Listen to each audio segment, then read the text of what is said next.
সমুদ্রের নীল জলে খেলা করা ডলফিন, এদের অসামান্য বুদ্ধিমত্তা আর মায়াবী চেহারা যুগ যুগ ধরে মানুষকে মুগ্ধ করে আসছে। কিন্তু এই শান্ত, নিরীহ এবং বন্ধুসুলভ প্রাণীগুলোই যদি রাতারাতি পরিণত হয় এক ভয়াবহ ধ্বংসযজ্ঞের হাতিয়ারে, যদি পারস্য উপসাগরের অন্ধকার তলদেশে এই মুহূর্তে প্রস্তুত করা হয় এমন এক অদৃশ্য সেনাদল যাদের অত্যাধুনিক র্যাডারে ধরা প্রায় অসম্ভব। হ্যাঁ, মধ্যপ্রাচ্যের চরম উত্তেজনাকর পরিস্থিতিতে এখন এমনই এক অবিশ্বাস্য এবং লোমহর্ষক অধ্যায় শুরু হতে যাচ্ছে। ইরানের গোপন সামরিক কৌশল এবার চিরাচরিত সমরাস্ত্রের গণ্ডি পেরিয়ে প্রকৃতির এক নিরীহ প্রাণীকে পরিণত করেছে এক বিধ্বংসী অস্ত্রে। হরমুজ প্রণালীতে চরম উত্তেজনার মাঝে মার্কিন যুক্তরাষ্ট্রের বিলিয়ন ডলারের অত্যাধুনিক রণতরীগুলোর দিকে ধেয়ে আসছে এমন এক বিপদ যার জন্য তারা হয়তো একেবারেই প্রস্তুত নয়। প্রশ্ন হলো, প্রযুক্তির অহংকারে বলিয়ান এই যুদ্ধ জাহাজগুলো কি পারবে সমুদ্রের এই নীরব শিকারীদের হাত থেকে নিজেদের রক্ষা করতে, নাকি পারস্য উপসাগরের এই নীল জল অচিরেই পরিণত হবে এক মহা বিপর্যয়ের সাক্ষী? আজকের এই বিশেষ প্রতিবেদনে আমরা উন্মোচন করব সেই রহস্যের জাল। স্বাগতম দেশজগৎ দিগন্তে।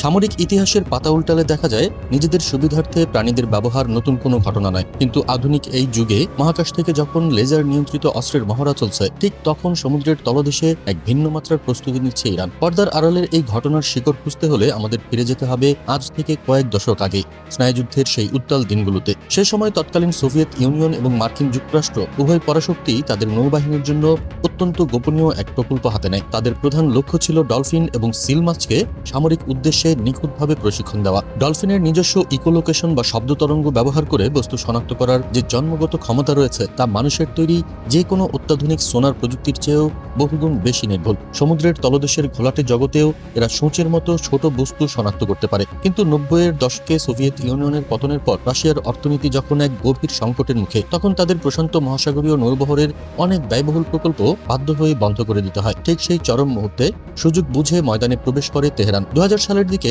একটি অত্যন্ত গোপনীয় চুক্তির মাধ্যমে রাশিয়া তাদের সেই বিশেষ প্রশিক্ষণপ্রাপ্ত সামরিক ডলফিনগুলো বিক্রি করে দেয় ইরানের কাছে। সেই থেকে দীর্ঘ 2 দশকেরও বেশি সময় ধরে পারস্য উপসাগরের কোনো এক অজানা এবং সুরক্ষিত গোপন ঘাঁটিতে এই ডলফিনগুলোকে লালন পালন এবং মারণাস্ত্র হিসেবে প্রশিক্ষণ দিয়ে আসছে দেশটির ইসলামিক রেভলিউশনারি গার্ড কর্পস বা IRGC। সম্প্রতি ফাঁস হওয়া কিছু আন্তর্জাতিক গোয়েন্দা রিপোর্ট ইঙ্গিত দিচ্ছে যে পশ্চিমা বিশ্বের সাথে সংঘাত চূড়ান্ত রূপ নেওয়ায় ইরান তাদের এই আন্ডার ওয়াটার কিলার স্কোয়াডকে যে কোনো মুহূর্তে মাঠে নামাতে প্রস্তুত। এটি কেবল একটি সাধারণ সামরিক মহড়া নয়, বরং পরাশক্তিগুলোর নৌ আধিপত্যের জন্য এক ভয়াবহ সংকেত। কিন্তু আসল রহস্য লুকিয়ে আছে অন্যখানে। এই পুরো ঘটনাটি কেবল ইরান এবং মার্কিন যুক্তরাষ্ট্রের মধ্যকার দ্বিপাক্ষিক কোনো সমস্যা নয়, এর পেছনে চলছে গ্লোবাল জিওপলিটিক্স বা ভূরাজনীতির এক বিশাল দাবা খেলা। এই দাবার চালগুলো নিয়ন্ত্রিত হচ্ছে মূলত গ্লোবাল অয়েল সাপ্লাই চেইন বা বিশ্বব্যাপী জ্বালানি তেলের সরবরাহ ব্যবস্থার উপর একচ্ছত্র আধিপত্য বিস্তারের লক্ষ্যে। এই চরম উত্তেজনার মূল কেন্দ্রবিন্দু হল হরমুজ প্রণালী, যা বিশ্বের অর্থনীতির সবচেয়ে সংবেদনশীল এবং গুরুত্বপূর্ণ ধমনী। প্রতিদিন বিশ্বের মোট খনিজ তেলের 1/5 এই সংকীর্ণ পথ দিয়েই পরিবাহিত হয়। যে এই জলপথের নিয়ন্ত্রণ নিতে পারবে, গোটা বিশ্বের অর্থনীতিকে জিম্মি করার চাবিকাঠি থাকবে তারই হাতে। সাম্প্রতিক বছরগুলোতে মার্কিন যুক্তরাষ্ট্র এবং তার মিত্ররা ইরানের উপর কঠোর নিষেধাজ্ঞা আরোপ করে এক অঘোষিত অর্থনৈতিক অবরোধ তৈরি করেছে। এই মিডল ইস্ট জিওপলিটিক্যাল ক্রাইসিসের মাঝে ইরানও নীরব দর্শক হয়ে বসে নেই। তারা খুব ভালো করেই জানে মার্কিন যুক্তরাষ্ট্রের সুবিশাল এয়ারক্রাফট ক্যারিয়ার বা রণতরীগুলোর সাথে সরাসরি সম্মুখ সমরে অবতীর্ণ হওয়া তাদের জন্য এক আত্মঘাতী সিদ্ধান্ত। তাই তারা বেছে নিয়েছে অ্যাসিমেট্রিক নেভাল ওয়ারফেয়ার বা অসম নৌ যুদ্ধনীতি। এই নীতির মূল কথা হলো শত্রুর সবচেয়ে শক্তিশালী অস্ত্রের মোকাবিলা না করে তাদের সবচেয়ে দুর্বল এবং অপ্রত্যাশিত জায়গায় আঘাত করা। এখানে পর্দার আড়ালে নীরব খেলোয়াড় হিসেবে কাজ করছে রাশিয়া এবং চীন। তারা সরাসরি এই সংঘাতে না জড়ালেও মার্কিন নৌবাহিনীকে মধ্যপ্রাচ্যের এই চোরাবালিতে আটকে রাখতে পারলে তাদের বৈশ্বিক আধিপত্য বিস্তারের নীল নকশা আরও সুগম হবে। ওয়াশিংটন যখন বিলিয়ন বিলিয়ন ডলার খরচ করে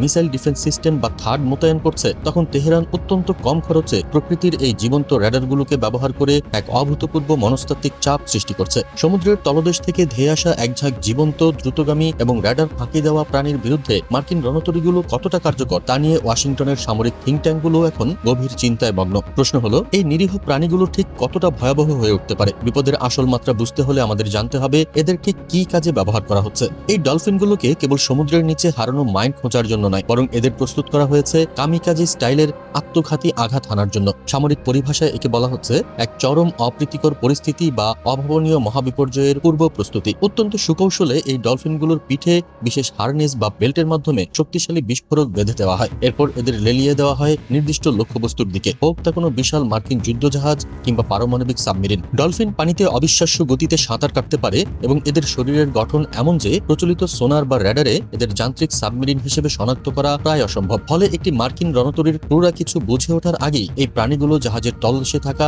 সবচেয়ে সংবেদনশীল অংশে গিয়ে সজোরে আঘাত করতে পারে। একটিমাত্র সফল আঘাতেই কয়েক বিলিয়ন ডলারের অত্যাধুনিক যুদ্ধজাহাজ অচল হয়ে যেতে পারে। তবে বিশ্লেষকরা যা বলছেন তা শুনলে চমকে উঠবেন। এই ডলফিন বাহিনীর চেয়েও বড় আরেকটি মহাবিপর্যয় লুকিয়ে আছে সমুদ্রের আরো গভীরে। ইরানের সাবমেরিন এবং এই প্রশিক্ষিত ডলফিনগুলোর আরেকটি প্রধান লক্ষ্যবস্তু হতে পারে সাবমেরিন ফাইবার অপটিক কেবল। আধুনিক বিশ্বের যোগাযোগের মূল ভিত্তি হলো এই কেবলগুলো, যার উপর নির্ভর করে গোটা বিশ্বের ইন্টারনেট ব্যবস্থার প্রায় 95%। আইআরজিসি ইতিমধ্যেই প্রচ্ছন্ন ইঙ্গিত দিয়েছে যে পরিস্থিতি যদি তাদের নিয়ন্ত্রণের বাইরে চলে যায় বা চরম উত্তেজনার সৃষ্টি হয়, তবে তারা সমুদ্রের তলদেশের এই বৈশ্বিক ডেটা নেটওয়ার্ক ছিন্ন ভিন্ন করে দিতে পারে। আন্তর্জাতিক ব্যাংকিং ব্যবস্থা, শেয়ার বাজার থেকে শুরু করে পেন্টাগনের গোপন সামরিক যোগাযোগ সবকিছুই মুহূর্তের মধ্যে স্থবির হয়ে যেতে পারে। এটি এমন এক মাত্রার ভৌত এবং সাইবার হুমকি যার প্রভাব কেবল মধ্যপ্রাচ্যেই নয়, বরং গোটা বিশ্বকে এক অন্ধকার যুগে ঠেলে দিতে পারে। যদি এই সবচেয়ে খারাপ পরিস্থিতি বা আসন্ন মহাপ্রলয়ে সত্যিই বাস্তব রূপ নেয়, তবে কি ঘটবে? শুরুতেই আমরা যে প্রশ্নটি তুলেছিলাম, মার্কিন যুদ্ধজাহাজগুলো কি সত্যিই পারবে সমুদ্রের এই নীরব শিকারীদের হাত থেকে বাঁচতে? এর উত্তরটি অত্যন্ত জটিল এবং ভীতিকর। মার্কিন নৌবাহিনীর নিজস্ব মেরিন ম্যামাল প্রোগ্রাম রয়েছে ঠিকই, তারা এন্টি সোনার নেট এবং আন্ডার ওয়াটার ড্রোন ব্যবহার করে প্রতিরোধ করার আপ্রাণ চেষ্টাও করছে। কিন্তু প্রাকৃতিক পরিবেশের সাথে মিশে থাকা একটি জীবন্ত ডলফিনকে শতভাগ নিখুঁতভাবে শনাক্ত করে ধ্বংস করা প্রায় অসম্ভব একটি কাজ। কোনো ড্রোনকে র্যাডারে যতটা সহজে ধরা যায়, প্রকৃতির একটি অংশকে আলাদা করা ততটাই কঠিন। যদি ইরান সত্যি হরমুজ প্রণালীতে এই আত্মঘাতী ডলফিন স্কোয়াড এবং সাবমেরিন দিয়ে ক্যাবল কাটার মিশন শুরু করে, তবে তা বিশ্ব অর্থনীতিতে